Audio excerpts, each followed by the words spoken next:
الحمد لله نحمده ونستعينه ونستغفره ونؤمن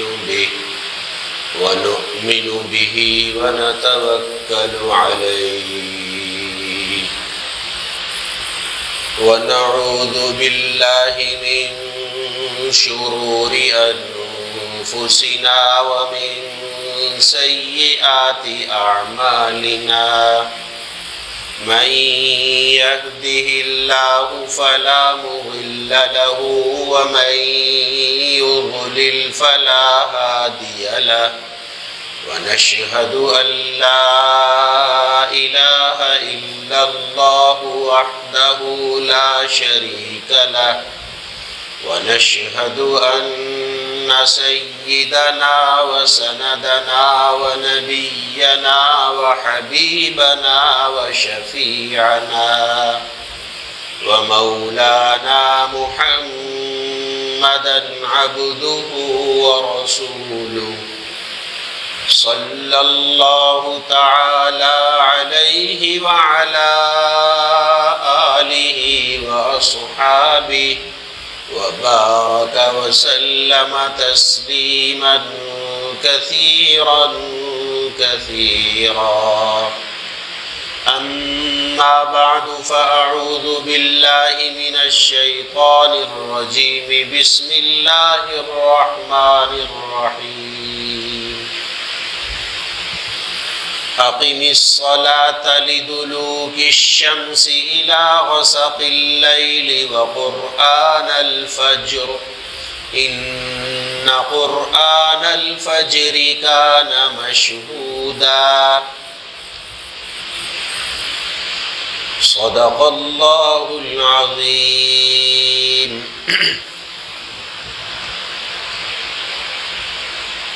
میرے قابل احترام بزرگوں اور عزیزوں،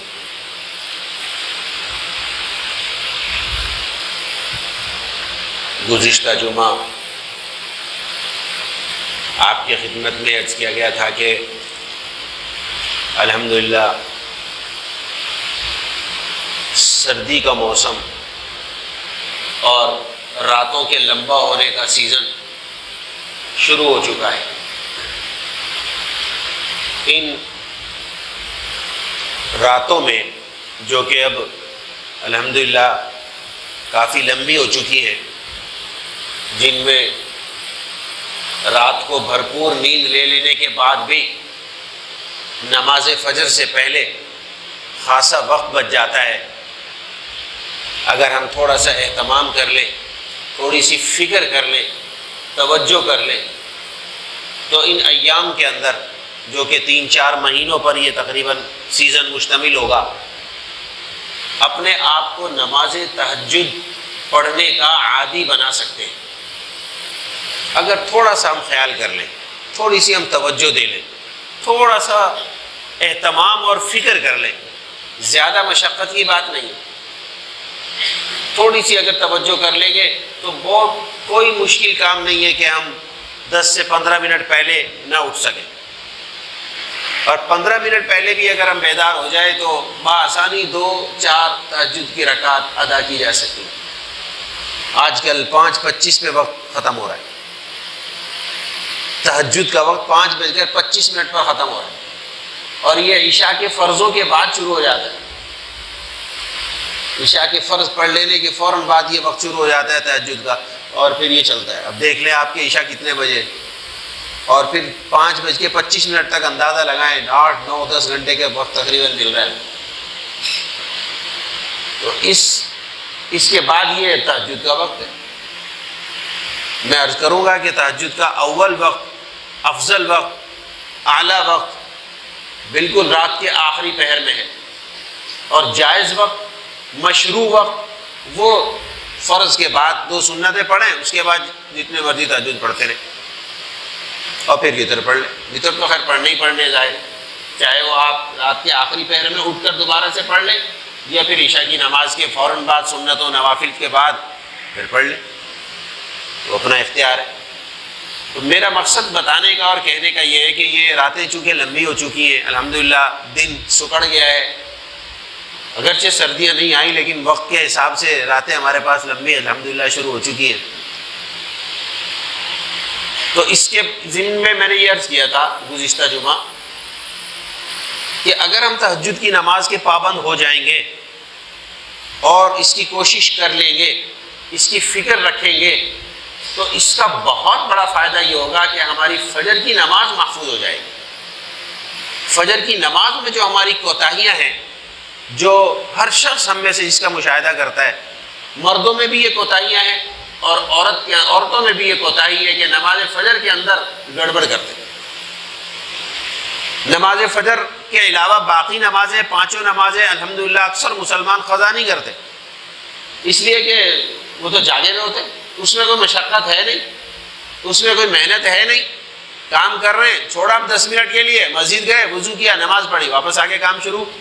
ظہر میں بھی یہی ہے، عصر میں بھی یہی ہے، مغرب میں بھی یہی ہے. اکثر لوگ مغرب میں فارغ ہو جاتے ہیں، گھروں میں آ جاتے ہیں، بعض لوگ عشاء کی نماز پڑھ کے آ جاتے ہیں. تو ان میں کوئی مشقت نہیں ہے. تو الحمدللہ خواتین بھی گھر کے اندر چونکہ جاگی بھی ہوتی ہیں، کوئی مشکل نہیں ہوتا، وہ بھی، اور مرد حضرات بھی یہ اکثر باقی چاروں نمازوں میں تو اہتمام کر لیتے ہیں کہ وہ قضا نہیں ہونے پاتی. لیکن فجر کی نماز میں کوتاہی ہے، اس میں بہت بڑی کوتاہی ہے جو ہمیں روزانہ نظر آتی ہے. جب چاہو دیکھ لو، باقی 4 نمازوں کی نمازیوں کی تعداد دیکھ لیں اور فجر کی نماز کے نمازیوں کی تعداد دیکھ لیں، آپ کے سامنے فرق بالکل ظاہر ہو. اب اللہ جل شانہ کا حکم ہے، اللہ تبارک و تعالیٰ کی مصلحت ہے، حکمت ہے، اللہ تبارک و تعالیٰ کا ضابطہ ہے کہ جس کام میں تھوڑی سی مشقت زیادہ ہوتی ہے اس کا ثواب بڑھا دیتے ہیں. جہاں محنت اور مشقت زیادہ ہوئی اس کا ثواب عام چیزوں کے مقابلے میں بڑھ جاتا ہے. حج ہی کو دیکھیے، عمرے پہ بھی آدمی جاتا ہے، عمرہ کرنے کے لیے جاتا ہے، لیکن عمرے کا ثواب الگ ہے، حج کا کہیں اس سے زیادہ بڑھ کر ہے. کیوں؟ مشقت زیادہ ہے. ایک دن نہیں، 5 دن تک آدمی اچھی خاصی مشقت میں رہتا ہے، جب تک احرام پہنا ہوا ہوتا ہے اچھی خاصی محنت ہے. پھر وہاں کی گرمی، ابھی تک تو فی الحال گرمیوں میں ہی چل رہا ہے. آج کل بھی 40-41 درجہ حرارت ہے مکہ مکرمہ کا. آج کی میں آج صبح دیکھ رہا تھا 40 بھی کتنا ہوتا ہے. اور اس میں پھر وہاں پہ تو کوئی اے سی میں بیٹھنا نہیں ہے، گھومنا ہے، چلنا ہے، لمبا چوڑا چکر ہے، عرفات، مزدلفہ، مینا، سب پیدل ہے. یہ چلو بسوں میں بھی ہے تو پھر آخر اتر کے چلنا تو پڑتا ہی. چٹیل کھلے میدان میں راتیں گزار رہے ہیں، دن بھر کی تپش سے گرم، زمین بھی ایسی گرم ہوئی بھی ہوتی ہے کہ اپنا بستر بھی بچھاؤ تو وہی تھوڑی دیر بعد وہ بھی گرم ہو جاتا ہے. محنت ہے، مشقت ہے، یہ اچھی خاصی تکلیف ہوتی ہے حج کے موقع پر. ثواب دیکھیے کیسا رکھا ہے اللہ جل شانہ نے کہ جو شخص اللہ کی رضا کے لیے حج کر کے آئے تو ایسا ہو جاتا ہے واپسی پر جیسے آج ہی اس کی ماں نے اس کو جنا. ساری پچھلی کوتاہیاں، گناہ سب ڈیلیٹ، سب ختم. کتنا بڑا ثواب کہ کیا یوں سمجھ لیجئے کہ بالکل سافٹ ویئر اپڈیٹ ہو گیا، بالکل ایک دم نیا ہو گیا سب کچھ. آج ہی پیدا ہوا ہے، کوئی گناہ ہے ہی نہیں. اتنا بڑا ثواب، اس سے بڑھ کر اور کیا ثواب ہو سکتا ہے؟ ساری کوتاہیاں، گناہ معاف. تو اللہ تبارک و تعالیٰ کی یہ حکمت ہے، اللہ تعالیٰ کا یہ دستور ہے کہ جس عمل میں مشقت زیادہ اس کا ثواب بڑھا دے.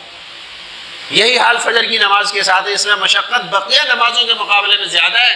خاص طور پہ گرمیوں میں کچھ زیادہ ہی ہوتی ہے، سردیوں میں بھی خیر ہے مشقت، تو اس لیے اس کا ثواب بڑھا دیا. عام نمازوں کے مقابلے میں ثواب بڑھا دیا. ابھی ہمارے سامنے یہ مشقت ہو کہ رات کو دیر سے سوئیں تو ظاہر ہے صبح اٹھیں گے کیسے. اسی لیے ہم تو بار بار کہتے ہیں کہ بھائی رات کو اپنا معمولات زندگی ایسے مرتب کریں، اپنے کاروبار کو، اپنے دنیاوی مشاغل کو ایسی ترتیب دیں کہ آپ جلد سو سکیں تاکہ فجر کی نماز کے لیے جلدی اٹھ سکیں. فجر میں اٹھنا آسان ہو. ہمارا معاملہ الٹا ہے، راتوں کو کھانا ہی ہم لوگ 12 بجے کھاتے ہیں. ظاہر بات ہے 12 بجے کھانا کھائیں گے تو بیماری بھی آئیں گی، اور پھر غفلت اور غنودگی اور سستی اور کاہلی جسم کے اندر آئے گی، تو پھر کیا بنے گا؟ پھر کیسے اٹھا جائے؟ کھانا تو ہمارے ایک دوست ہیں، حکمت کرتے ہیں، اچھے سمجھدار آدمی ہیں، وہ مجھے بہت پیچھے پڑے رہتے ہیں اور ملاقات رہتی ہے ان سے. کہا کہ جب تک سورج نکلا ہوا ہے نا، آپ نے جتنا کھانا کھائیں، سورج غروب ہونے کے بعد اب کھانے پینے کے چکر میں مت پڑیں. بہت زیادہ کوئی مشکل ہے، مشقت ہے، کوئی تکلیف ہے، کچھ ہے تو کوئی نرم سی غذا لے لیں، دودھ پی لیں، کچھ کر لیں. کھانا وانا کھانا مرغن غذاؤں کو تو وہ سمجھتے ہیں، حرام سمجھتے ہیں. مرغن غذائیں جو جیسے برگر ہے، روسٹ ہے اور چپس ہیں اور پتہ نہیں ایسی اس طرح کی چیزیں جو فاسٹ فوڈ کہلاتی ہیں، بالکل اپنی زندگیوں سے نکالو اس کو. اور میں نے 3 سے 4 سال تک ان کی باتوں پہ عمل کیا. الحمدللہ اللہ تعالیٰ کا اتنا فضل و کرم ہے کہ کوئی گولی کھانے کی، دوائی کھانے کی ضرورت نہیں پڑی 4-5 سال. حج کا سفر بھی ہوا اس دوران. میرے ساتھی اتنی دوائیاں لے کے گئے ہوئے تھے ساتھ، ایک ذرہ برابر ایک پیناڈول کی گولی بھی کھانے کی ضرورت پیش نہیں آئی. الحمدللہ اللہ پاک کا فضل ہے، شکر ہے. کیوں؟ بس یہ تھوڑی سی، یہ موضوع سے ہٹ گیا ہوں، لیکن ایک بات آ گئی تو تھوڑا عرض کر دیا کہ بس یہ اس طرح کی ہم ذرا ترتیب بنائیں. اس میں ہوتا کیا کہ جب پیٹ آپ کا ہلکا پھلکا رہے گا تو آپ نیند اچھی آئے گی، آپ خواہ اٹھیں گے فجر سے پہلے. فجر کی نماز میں اصل موضوع میرا یہ تھا کہ فجر کی نماز کے لیے اٹھنے کا یہ بھی کارگر ایک بڑا مؤثر نسخہ ہے یہ کہ ہم راتوں کو سوئیں بھی جلدی اور کھانا بھی ذرا طریقے سے کھائیں اور پہلے سے کھا کے فارغ ہو جائیں. بہت زیادہ کوئی تکلیف ہے، مجبوری ہے، تو بس مغرب کے فوراً بعد عشاء کا انتظار نہ کریں. عشاء کے بعد اب تو سونے کا وقت ہے، آپ فوراً اتنا سارا پیٹ میں مال ڈال کے کیسے نیند آئے گی؟ اس کو ہضم ہونے کا بھی تو ٹائم دے نا تھوڑا سا.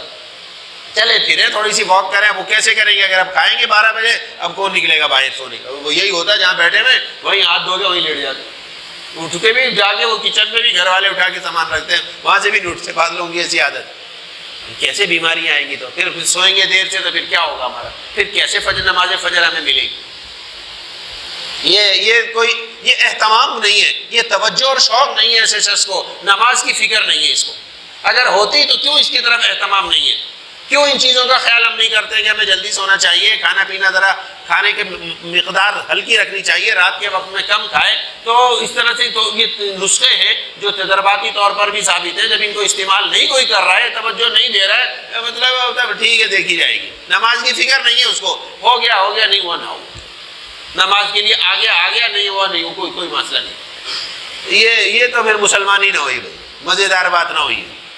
مرنے کے بعد کی زندگی کی فکر نہیں کہلائے گی. نہیں کیسے کہیں گے ہم اس کو فکر ہے؟ فکر ہوتی تو آپ یہ سب کام کرتے نا. کریں، کر کے دیکھیں، آپ کو خود احساس ہوگا، خود آپ کو پتہ لگے گا یہ بات تو صحیح ہے.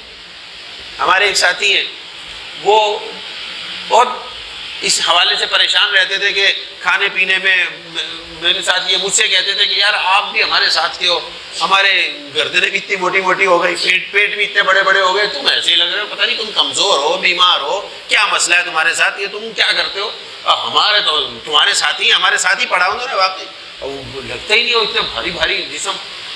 تو میں نے پوچھا ان سے کہ آپ کیا کھاتے ہیں، کیا کرتے ہیں؟ بس وہ پیزا برگر، اور وہ بھی رات کے کبھی 1 بجے، کبھی 1:30 بجے، کبھی 2 بجے، اور پھر یہ چیزیں، اور دن بھر میں اور کھانے کا ناشتے کا کچھ پتہ نہیں ہے. الٹا سیدھا، یعنی پتہ نہیں کیا ملغوبہ سا بنا ہوا تھا، عجیب سا گوبر سا بنا ہوا تھا ان کی زندگی. سمجھ میں نہیں آ رہا یہ کیا کر رہے ہیں؟ یہ کون سا طریقہ؟ یہ کھانا پینا، یہ بھی تو اللہ تعالیٰ نے دنیا میں صرف اسی مقصد کے لیے نہیں بھیجا. الٹا سیدھا جب دل چاہ جب کر. ترتیب بناؤ کہ زندگی میں نظم لے کر آؤ، اپنی زندگی کو منظم کرو، کوئی انسانیت، کوئی صحیح طریقے کے مطابق زندگی گزارنے کی فکر کرو. یہ کیا ہوا جب دل سے؟ اور دوائیاں بھی بے شمار، ہر طرح کی ٹیبلٹ جن کے اندر ہے، یہ فلاں چیز، یہ فلاں چیز، یہ فلاں. تو مجھ سے کہا کہ میں نے اپنے تھوڑے سے چند ایک معمولات ان کو بتا دیے. اب وہ تقریباً 1.5 مہینے کے بعد ملا کہ لگے اب کچھ سکون ہونے لگا ہے، اب کچھ دوائیوں سے جان چھوٹی. شوگر، بلڈ پریشر، یہ تو اب میں تو 50-55 سال کی عمر تک پہنچ گئے. ابھی جو 12, 15, 18 سال کے 22 سال کے طلبہ ہمارے شوگر اور بلڈ پریشر چل رہے. یہ تو ایک عام، یعنی یہ تو فیشن بنی نہیں سمجھ رہے. ہر دوسرے بندہ اللہ بچائے اس کے اندر مبتلا ہے. پر تھوڑا سا لگے اپنی زندگی کو منظم کرنا ہے آپ کو. آپ کی صحت بھی بحال رہے گی اور پھر عبادات اچھے طریقے سے ہو سکے گی. میرا فوکس ان باتوں پر ہے کہ آپ زندہ رہیں گے اللہ تعالیٰ کی عبادت کے لیے پیدا کیا اللہ تعالیٰ نے، عبادت کے لیے، کھانے پینے کے لیے نہیں. یہ ضمن ہے چیزیں، ضرورت کی چیزیں ہیں. یہ ان کو مقصد زندگی مت بنائیں. پیسہ مال یہ مقصد نہیں ہے زندگی کا. بس زندگی گزارنے کے لیے اسی ضرورت ہے تو ہم اس کو کمائیں گے بھی حلال طریقے سے، استعمال بھی طریقے سے کریں گے، لیکن ان کو مقصود بنا کے بیٹھ جائیں. اب اس میں نہ بیوی بچوں کی فکر، نہ گھر کی فکر، نہ کھانے کی فکر، نہ آرام کی فکر، نہ کوئی اور ٹینشن ہے. دنیاوی زندگی میں عذاب بن گیا ہے پیسا. اللہ تعالیٰ فرماتے ہیں قرآن کریم کے اندر، ابھی گزشتہ دنوں میں درس قرآن میں یہی بات آ رہی. اللہ تعالیٰ فرماتے ہیں کہ مال منافقوں کے لیے دنیا کے اندر ہی میں ان کے حضور سے فرمائیں کہ مال کو دیکھ کر آپ تعجب نہ کریں، یہ مال تو دنیا میں ہی عذاب بنا دوں گا میں ان کے لیے.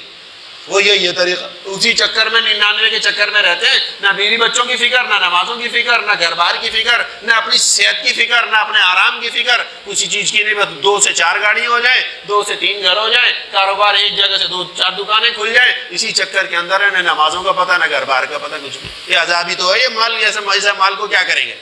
نہ آپ کو سکون لینے دے رہا ہے، نہ چین لینے دے رہا ہے، نہ آپ کو صحت برقرار رکھنے دے رہا ہے، نہ آپ کو بیوی بچوں کو ٹائم لینے دے رہا ہے، کچھ بھی نہیں کرنے دے رہا، کیا کریں گے اس مال کا؟ اپنے بیوی بچوں سے ملاقاتیں نہیں ہوتی، اب چھٹی والے دن ہوتی ہے، جب گھر میں آتے ہیں بچے سوئے ہوئے ہوتے ہیں، جب بچے اسکول چلے جاتے ہیں یہ سو رہے ہوتے ہیں باپ صاحب، اور وہ ختم، وہ پورے ہفتے میں چین چل رہی ہے، چھٹی والے دن سارے کے سارے جب ایک ہفتے کے بعد باپ کی ملاقات ہو رہی ہے اپنی اولاد سے، دوستوں کی بات نہیں کر رہا، اپنی اولاد سے۔ یہ کیا زندگی ہے بھائی؟ یہ کون سے مسلمانوں والا طریقہ کار ہے ہمارا؟ کون سے سنت و شریعت کا، کون سے دین پر عمل کر رہے ہیں ہم لوگ؟ پتہ ہی نہیں ہے۔ پھر نمازوں کا، پھر ان کا تو نہ پوچھے۔ میں خاص طور پہ نماز فجر کی بات کر رہا تھا، تو اس کے اندر یہ سب مسائل ہمارے سارے ہیں، جس کی وجہ سے نماز فجر میں کوتاہی عام ہے، جگہ جگہ کہیں بھی دیکھ لیں آپ، ہر نماز کے اندر، باقی 4 نمازوں کے مقابلے میں اس نمازیوں کی تعداد آپ ملاحظہ کر لیں تو یہ سامنے ہمارے آ جائیں گی کوتاہی۔ بھائی خدا کے لیے ذرا اس کا فکر کریں، مرنا بھی ہے تو پھر نماز فجر کی اہمیت کچھ عام نمازوں کے مقابلے میں زیادہ۔ ایک حدیث مبارکہ میں ایک فضیلت عرض کرتا ہوں کہ حضور نے فرمایا صلی اللہ تعالی علیہ وآلہ وسلم کہ جو شخص عشاء کی نماز باجماعت پڑھ لے، آدھی رات نماز جاگ کر عبادت کرنے کا ثواب، اور جو فجر کی نماز بھی جماعت کے ساتھ پڑھ لے تو اس کو مزید آدھی رات عبادت میں گزارنے کا ثواب۔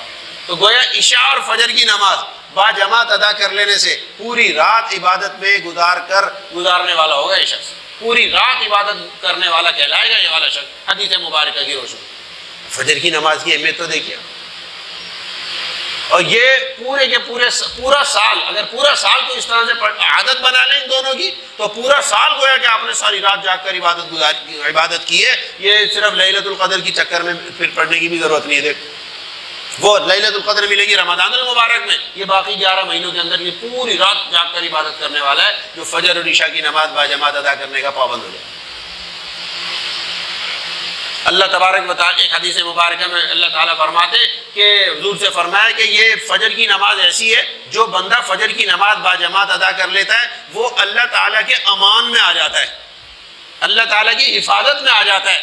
اللہ تبارک و تعالیٰ اس کے فرماتے، ایک حدیث میں آتا ہے کہ اس کے ساتھ ساتھ اللہ تعالیٰ اس کے دن بھر کے کاموں میں آسانی پیدا فرما دیتے ہیں، برکتیں پیدا فرما دیتے ہیں اس کے کاموں میں، اس کی روزی میں برکتیں عطا فرما دیتے ہیں۔ اس نماز فجر کے فائدے ہیں جو ضمناً حاصل ہوں گے جو اس کی پابندی کرے گا اس کو، اور مفت کے نسخے ہیں، یہ فری کے کام ہے، تھوڑی سی توجہ دینے کی ضرورت ہے۔ آج کل بھی 6 سوا 6 بجے نمازیں ہو رہی ہیں، 5:25 پہ تو میں نے فجر کی نماز کا داخل ہونے کا وقت بتایا تھا۔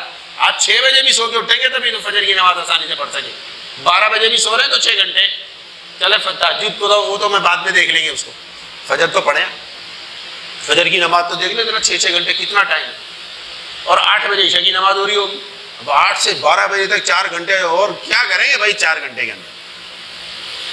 وہ اور کام کریں، سو جائیں، 10 بجے سو جائیں تاکہ 4 بجے اٹھ جائیں، اور جو کام کرنے ہیں آپ کو آفس کے کام کرنے کچھ کرنے، تہجد کی نماز پڑھ کے تب کر لیں، تب لکھ پڑھ لیں، کچھ کر لیں، فجر کی نماز تاکہ ہماری محفوظ رہے، نماز پڑھ کے پھر اس کے بعد میں معمولات کریں۔ تو نظم بنانے سے بنے گا، ایسے باتیں کرنے سے، سوچنے سے، تمنائیں کرنے سے، خیالات کرنے سے ایسے نظم نہیں بنتا زندگی کے اندر۔ طریقے سے کریں کام کو، طریقے سے ہر چیز کو سوچیں، ہر چیز کا مشورہ کریں، ہر طرح کے ماہر لوگ موجود ہیں، آپ کو بتا دیں گے کہ ایسے کریں ایسے کریں ایسے کریں، تو دیکھیے کچھ بھی نہیں، تھوڑی سی محنت ہوگی، چند دن کی بس عادت بنانی پڑے گی، اس کے بعد پھر صحیح اپنی معمول کے مطابق زندگی گزارتے چلے جائیں، نہ کوئی بیماریاں قریب آئیں گی، اسباب کے درجے میں ہے یہ سب کچھ، باقی اللہ تعالیٰ نے جو لکھ دیا وہ تو آگے رہے گی، لیکن ہم کچھ تو کریں، ہم تو کچھ بھی نہیں، اب الٹا سیدھا کھا پی رہے ہیں، سب کچھ کھا رہے ہیں، سب کچھ الٹا سیدھا بھرے جا رہے ہیں، وہی کچھ ہونا ہوگا تو ہو جائے گا، ورنہ کچھ بھی نہیں، ایسا نہیں ہوتا۔